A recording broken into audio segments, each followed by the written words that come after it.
Good morning students. Welcome to online classes.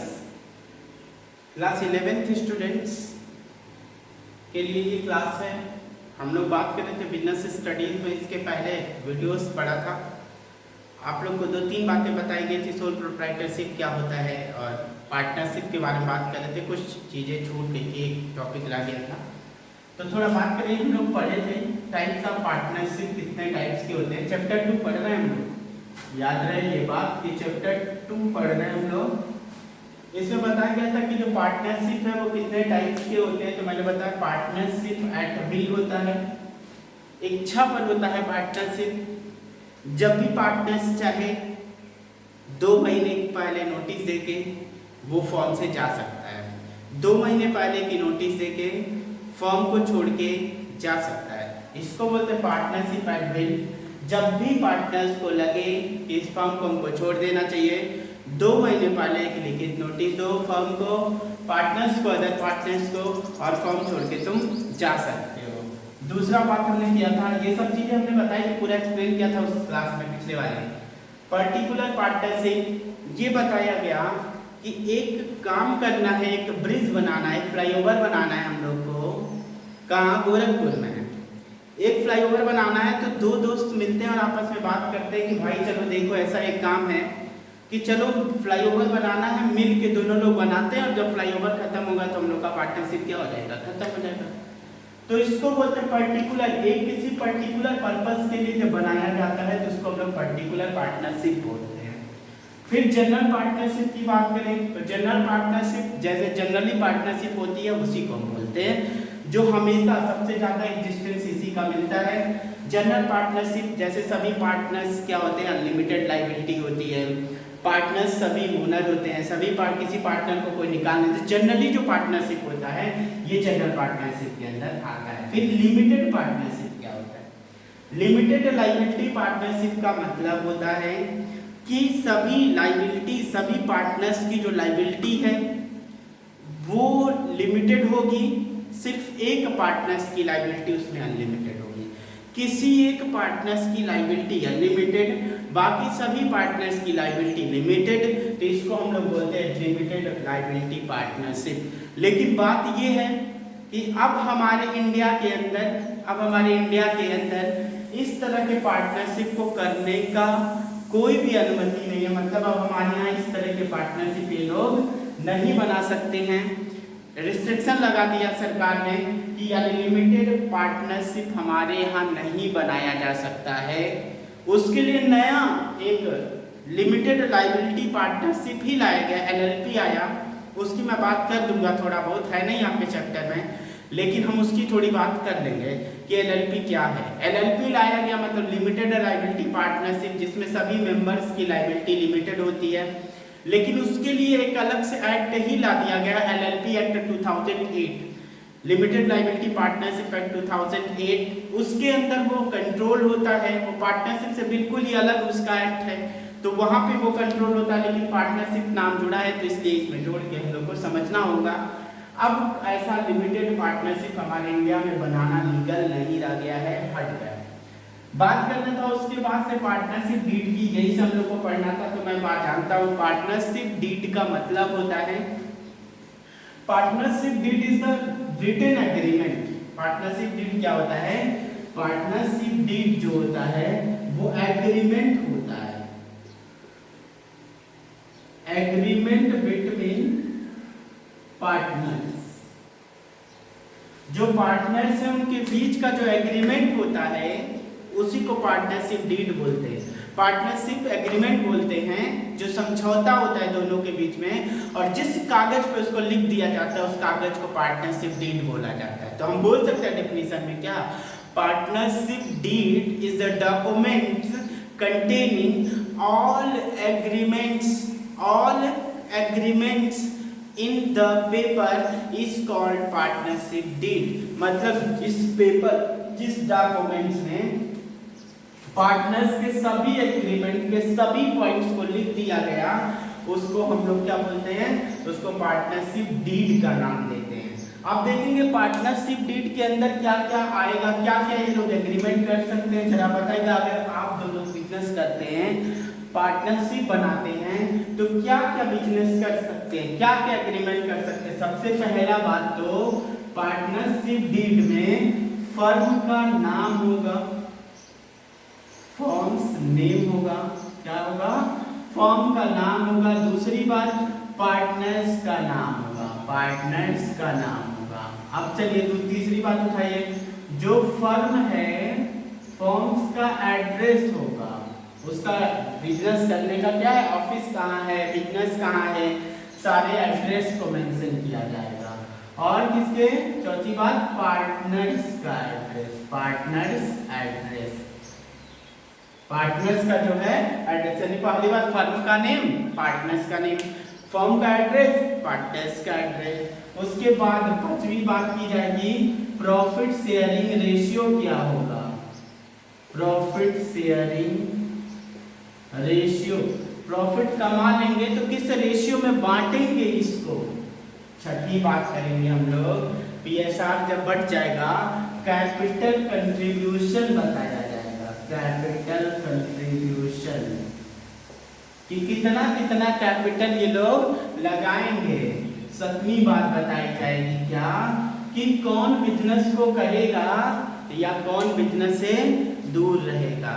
उसके बाद से सभी टर्म्स कंडीशन लिखे जाएंगे कि कौन बिजनेस में क्या कर सकता है, किसके पास क्या अधिकार है, वो सारे राइट्स की बात इसमें क्या कर दी जाएगी, लिख दी जाएगी। ये पार्टनरशिप डीड कंटेनिंग, बोल सकते हैं partnership deed containing all written agreement in the paper is called partnership deed. जिस पेपर जिस डॉक्यूमेंट्स में ये सब बातें एग्रीमेंट का लिखा होगा वो सभी चीजें क्या होंगी, पार्टनरशिप डीड होगा। फिर बात करेंगे कोऑपरेटिव, हम लोग को नया चीज पढ़ना था इसी को, कोऑपरेटिव सोसाइटी। सबसे पहले तो मैं बात करूं कोऑपरेटिव सोसाइटी, कोऑपरेट सोसाइटी, को मतलब साथ साथ, ऑपरेट करना मतलब चलाना, तो इसके नाम से डिफिनीशन पता हो गया। जब कई लोग मिलके किसी स्पेशल पर्पस के लिए एक सोसाइटी बना लेते हैं, इसको कोऑपरेटिव सोसाइटी का नाम देते हैं। जैसे मैं बात करूं आपके गांव पे जहां पे ये खाद मिलता है, सीड्स मिलता है, उसके लिए एक अलग से एक सोसाइटी होगी, गोदाम जिसको बोलते हैं, जहां से सब चीजें मिलती हैं, उसके कुछ मेंबर्स मिल करके उसको बनाते हैं। गांव के कुछ मेंबर्स मिल करके, कुछ फार्मर्स मिल करके उसको बनाते हैं कि यहाँ पे क्या होगा, खाद आएगी, हम लोग को खाद मिलेगा, उससे जो फायदा होगा वो किसका होगा, वो मेंबर्स को बढ़ जाएगा बाद में। लेकिन उससे आसानी ये होगी सभी लोग मिल करके काम करेंगे, कैपिटल लगाएंगे, लाएंगे, बिकेगा। अब बात यही है यहाँ पे कोऑपरेटिव सोसाइटी। आपके गांव में मैंने एग्जांपल दिया इस तरह का, एक बैंक था कोऑपरेटिव बैंक, कोऑपरेटिव बैंक था जिला सहकारी बैंक, जिला सहकारी बैंक था, जो अब इस समय बंद हो गया है, जो इस समय क्या हो गया है, बंद हो गया है। अभी कुछ दिन पहले, 1-2 साल पहले से अगर वो बंद हो गया, सुनिएगा क्या काम करता था, कुछ लोग मिल करके उसको बनाते थे और उसमें पैसा लगाते थे, और पैसे से क्या करते थे वो लोग, जिस किसान को जरूरत पड़ती थी वो लोन के फॉर्म में ले जाता था और कम इंटरेस्ट देता था उस पे और उसको जमा कर देता था। फिर उसमें पैसा आ गया, दूसरे मेंबर को जरूरत है, दूसरा ले जाएगा। इससे क्या होता है, सभी मेंबर्स की रिक्वायरमेंट कंप्लीट हो जाती है। गांव के अंदर बहुत सारी सोसाइटीज बनाई जा रही है, समितियां बनती हैं, जो लेडीज का बनाया जा रहा है, सरकार उसको प्रमोट कर रही है, कह रही है आप लोग बनाइए, हम प्रमोट करेंगे। यानी वो लोग क्या करते हैं, कुछ थोड़ा थोड़ा पैसा इकट्ठा करके रखती हैं और उसमें से क्या करती हैं, कुछ लोग मेंबर बन जाते हैं, बहुत सारे वुमेन्स एक साथ मिलकर उस सोसाइटी को बनाती हैं। अब क्या होता है, उस सोसाइटी के जितने लोग हैं उसमें किसी के घर मान लीजिए शादी पड़ गई, तो उन लोग को उसमें से पैसा निकाल के दिला जाता है, वो उसके बदले क्या देते हैं, ब्याज भी देते हैं, लेकिन वो ब्याज का रेट बहुत ही कम होता है, बहुत ही मिनिमम रेट होता है। तो वो लोग एक तरह की क्या बना रहे हैं, सोसाइटी कैसे काम कर रही है, एक साथ मिल करके काम कर रही है। तो ये है हमारे लिए सोसाइटी की बात है, कोऑपरेटिव सोसाइटी। को मतलब साथ साथ, ऑपरेटिव मतलब चलाना, ऑपरेट करना। अब क्या हुआ, working together and with other, working together साथ साथ काम करना, विद अदर किसके, लोगों के साथ मिल करके काम करना, इन कॉमन पर्पज किसी स्पेशल काम के लिए। जैसे यहाँ पे जो वुमेन्स का बना था किस पर्पज के लिए, हेल्प करना, किसका, जो गरीब लोग हैं उनका, वुमेन्स का जो उसके मेंबर है उनका हेल्प करना उनका पर्पज था। The main motive is welfare of member, उसका हमेशा जो मोटिव होता है, ब्याज क्यों लेता है, क्योंकि उसका मेन मोटिव मेंबर्स की फायदे की होती है, यानी मेंबर्स के वेलफेयर का होना चाहिए। एकदम बिल्कुल बहुत कम सा ब्याज, 1% 2% ब्याज लगता है उसपे। आप 1 लाख रुपए ले लीजिए, 1% ब्याज लगता है। आप बताएंगे जो उससे क्या होगा, वेलफेयर होता है उनके मेंबर्स का, उनके मेंबर्स का क्या होगा, वेलफेयर होता है, उससे उनकी सुविधा होती है। साहूकार के पास नहीं जाना पड़ता, लोगों से गांव में 20% 15% पे ब्याज नहीं लेना पड़ता, ब्याज पे पैसा, और उसकी क्या होती है, सेफ्टी होती है। पहले की साहूकार क्या किया करते थे, सरकार क्यों प्रमोट करती है, सरकार इसीलिए प्रमोट करती है, पहले के जो साहूकार हुआ करते थे वो 20% 15% में ब्याज दिया करते, ब्याज पर लोन दिया करते थे। वो बेचारे नहीं पे कर पाते थे, गरीब आदमी नहीं पे कर पाता था, और एक समय आता था जब उसके खेत को वो हड़प लेते थे, ले लेते थे, उसी पैसे के बदले इतना ब्याज हो जाता था, खेत के बराबर तो उसका ब्याज हो जाता था, तो वो लोग खेत ही ले लेते थे। तो ऐसे क्या हुआ, जो किसान थे, जो गरीब लोग थे, उन लोग के लिए प्रॉब्लम हो रहा था, उन गरीबों की सेफ्टी नहीं हो पा रही थी। सरकार ने एक तरीका सुझाया, कहा कि देखो यूनिटी में क्या है, पावर है, यूनिटी में क्या है, पावर है, बनाओ तुम सोसाइटी, हम हेल्प करेंगे तुम्हारी। अब मैं बताऊं, सही है, गांव में जो वुमेन्स सोसाइटी बनाती हैं, अगर वो 5 लाख रुपए जमा करती हैं अपने पास से सभी मेंबर मिलके, तो उतनी ही पैसा गवर्नमेंट भी जमा करती है उनके अकाउंट में। सभी लोग के नाम से अकाउंट खुलेगा एक साथ, ज्वाइंट अकाउंट, और उस अकाउंट में सरकार भी उतने ही पैसे से जमा करती है। एक लोग 2 लाख जमा करेंगे तो सरकार भी 2 लाख, मतलब उस अकाउंट में कितना पैसा, 4 लाख। अब 4 लाख से किसी गरीब मेंबर की वेलफेयर हो जाएगी भाई, सोसाइटी की सुरक्षा हो जाएगी। ये है मेरी कोऑपरेटिव सोसाइटी। अब बात ये है कि इसको कैसे लीगल एग्जिस्टेंस मिलेगा, किस तरह से लीगल एग्जिस्टेंस मिलेगा, कब पता चलेगा, कैसे इसको ये होगा कि चलो हम बना रहे हैं सोसाइटी। अगर आप सोसाइटी बना रहे हो ना, तो बताओ ना सरकार को क्या करो, बताओ।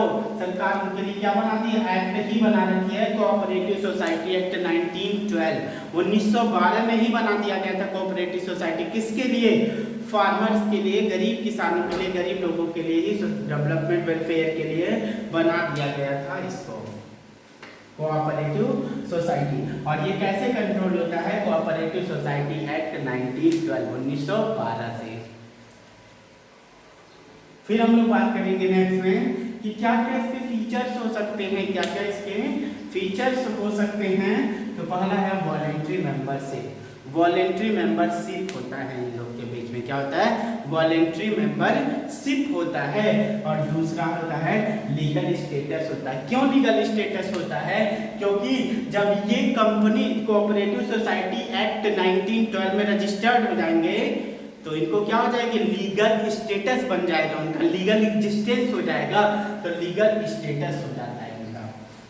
ठीक है, लिमिटेड लायबिलिटी। अब ये नहीं है कि सभी मेंबर की लायबिलिटी अनलिमिटेड, नहीं, लिमिटेड है। गवर्नमेंट साथ दे रही है ना, जिसके हाथ में जिसके सर पे गवर्नमेंट का हाथ हो ना, उसकी लायबिलिटी अनलिमिटेड नहीं हो सकती है। क्यों, क्योंकि सरकार है, बोलती है चलो तुम काम करो, डरो नहीं, हम है ना, हम हेल्प करेंगे तुम्हारी, तुम थोड़े के लिए बस जिम्मेदार होगे, अगर कोई प्रॉब्लम होता है तो बाकी के लिए मैं जिम्मेदार हूँ। लोगों को प्रमोट करती है सोसाइटी बनाने के लिए और उस सोसाइटी को आगे बढ़ाने के लिए, जिससे वेलफेयर होता है इन पुअर लोगों का, गरीब लोगों का, गरीब किसानों मजदूरों का क्या होता है, बहुत ज़्यादा फायदा होता है, वेलफेयर होता है उन लोग का। फिर लिमिटेड लायबिलिटी हुई, क्यों कि लायबिलिटी लिमिटेड क्यों हुई, कोई पूछेगा, सरकार का हाथ है सर पे भाई। सरकार क्या करती है, देखो भाई ज़्यादा लायबिलिटी नहीं देंगे तुमको, लेकिन तुम बनाओ, प्रमोट करती है इसलिए। दूसरा कंट्रोल, इसको मैनेज कंट्रोल कौन करेगा, 100 लोग मेंबर है, सभी लोग कंट्रोल करेंगे, नहीं नहीं नहीं भाई, 100 लोग करेंगे तब तो बिजनेस ही तहस नहस हो जाएगा। उसमें से कुछ मैनेजिंग लोग को इलेक्ट किया जाएगा, 100 अब उसमें से कुछ पढ़े लिखे लोग हैं, 10 लोग पढ़े लिखे लोग हैं, अब 10 लोग झगड़ा करें, मैं कंट्रोल करूंगा, मैं मैनेज करूंगा। अब बात ये हो गया, सरकार ने कहा छोड़ो ये सब झगड़ा बवाल, भाई ये सब झगड़ा बवाल छोड़ो, हटाओ, किनारे करो, मैं करता हूँ कौन सबसे ज़्यादा पढ़ा लिखा है, ऐसा करो, वोटिंग करवा दो। 10 लोग हैं, 10 लोग के नाम से वोटिंग करवा दो, जिसको सबसे ज़्यादा वोट मिल जाएगा वही इसको मैनेज और कंट्रोल करेगा। मतलब कुछ मैनेजिंग के लोग इलेक्ट होते हैं। सोसाइटी जो आपके गांव पे है ना, गोदाम जो है जहाँ पे हम लोग को खाद, ये फर्टिलाइजर्स और सीड्स मिलते हैं ना, वहाँ पूछिएगा, वहाँ पे इलेक्शन होता है मैनेजिंग कमेटी का, और वहाँ पे जो मैनेजिंग कमेटी होती है वो उसको कंट्रोल करती है, चलाती है, उसका इलेक्शन होता है हर 5 साल पे। अब क्या हुआ, यहाँ पर क्या हुआ, कंट्रोल कौन करता है, इलेक्टेड मैनेजिंग कमेटी करती है, जो कि मेंबर्स इलेक्ट करते हैं उनको, और वो लोग मैनेजिंग का काम करते हैं। फिर उसके बाद से आता है मेरिट क्या होती है, क्या मेरिट क्या होती है कि, तो कह रहे हैं इक्वल वोटिंग राइट होती है, सभी मेंबर्स के पास क्या होती है, इक्वल वोटिंग राइट होती है, एक वोटिंग राइट सबके पास होती है, अपने अधिकार सबका, किसी को अलग नहीं किया जा सकता। लिमिटेड लायबिलिटी होती है, लायबिलिटी कैसी होती है, लिमिटेड होती है, इस बात का फायदा मैंने बता रखा है। स्टेबल एग्जिस्टेंस होता है, स्टेबल एग्जिस्टेंस मतलब यहाँ से हम जोड़ सकते हैं लीगल स्टेटस होता है। स्टेबल एग्जिस्टेंस मतलब वो एग्जिस्टेंस उनका स्टेबल होता है, क्योंकि वो कहाँ रजिस्टर्ड होते हैं, कोऑपरेटिव सोसाइटीज एक्ट 1912 में रजिस्टर्ड होते हैं। फिर बात किया सपोर्ट फ्रॉम गवर्नमेंट, मैंने कहा था अभी कहा कि वो लोग अगर 2 लाख रुपए करते हैं, जो आपके गांव पे सोसाइटी में उसकी बताऊं, वहाँ पे जो मेंबर्स हैं वहाँ पे गोदाम पर फर्टिलाइजर्स कौन भेजता है, गवर्नमेंट भेजती है। कौन भेजता है, गवर्नमेंट भेजती है। यानी सपोर्ट किसका मिलता है, गवर्नमेंट का। हम सोसाइटी में 50 लोग मिलकर अगर बनाएंगे ना, कम से कम 20 मेंबर चाहिए, हम लोग 20 लोग, अगर हम और आप लोग सभी लोग 20 लोग मिल करके बनाए ना किसी स्पेशल काम के लिए, वेलफेयर के लिए, तो सरकार तुरंत मान्यता देगी, तुरंत उसके लिए कहेगी बनाओ और इसमें रजिस्टर करवा लो 1912 में, हम हेल्प करेंगे तुम्हारा। यानी कि सपोर्ट फ्रॉम गवर्नमेंट, यानी उसका गवर्नमेंट का क्या होता है, सपोर्ट होता है। फिर इजी टू फॉर्मेशन, बहुत ही आसान होता है, क्योंकि कौन, गरीब लोगों के लिए, बहुत ज़्यादा इसमें कागज वाला काम नहीं होता। सरकार कहती है भाई ठीक है, अपना नाम दे दो, पहचान दे दो, बस काम खत्म, काम खत्म। कि हम मेंबर बनना चाहते हैं, रीजन बता दो किस पर्पस के लिए बनना चाहते हो, क्या करोगे ये बता दो, एकदम जाओ तुम तुरंत ही बनाना शुरू कर दो। इजी टू फॉर्मेशन होता है, इजी टू फॉर्मेशन होता है, इसमें कोई किसी भी तरह की डिग्री की जरूरत नहीं है, कोई भी इसमें बना सकता है मिल करके। फिर आता है हमारे पास टाइप्स, मैं बात करूँ फिर से, हमारे पास कुछ टाइप्स होते हैं कि इस कोऑपरेटिव सोसाइटी के क्या क्या टाइप्स हो सकते हैं। जो टाइप्स हैं इसके, उसकी मैं बात करूं कि सबसे पहले कंज्यूमर कोऑपरेटिव सोसाइटी होता है। कंज्यूमर कितने टाइप्स के बनाए जा सकते हैं, कंज्यूमर कोऑपरेटिव, बताइएगा नाम से क्या है, कंज्यूमर कोऑपरेटिव सोसाइटी बनाई क्यों जाती है, वेलफेयर के लिए, जाहिर सी बात है, वेलफेयर के लिए सोसाइटी बनाई जाती है। पता है कंज्यूमर का वेलफेयर क्या है, कंज्यूमर का वेलफेयर ये है कि उसका इंटरेस्ट सेव हो, सेफ गार्ड करने के लिए, उसके इंटरेस्ट को बचाने के लिए, उसके इंटरेस्ट को सेफ गार्ड करने के लिए, प्रोटेक्ट करने के लिए उसके इंटरेस्ट को। कैसे इंटरेस्ट भाई, कैसा इंटरेस्ट उसका, कैसा कंज्यूमर का इंटरेस्ट, कंज्यूमर का इंटरेस्ट इसलिए कि बिजनेस में क्या होता था पहले, जो हमारा प्रोडक्शन होता था, जो बिजनेसमैन थे, जो प्रोड्यूसर्स थे, वो हमेशा कंज्यूमर्स को इग्नोर करते थे, इग्नोरेंस होता था उनका। क्यों, क्योंकि वो कुछ भी बना देते थे, कुछ भी बना के बेच देते थे, लेकिन उनके ऊपर कोई कंट्रोल नहीं था। लेकिन अब क्या हुआ, सोसाइटी हो गई, अब सोसाइटी बन गई, अगर गलत करोगे तो पूरे लोग मिल के बोलेंगे और तुम्हारे प्रोडक्ट को नहीं खरीदेंगे।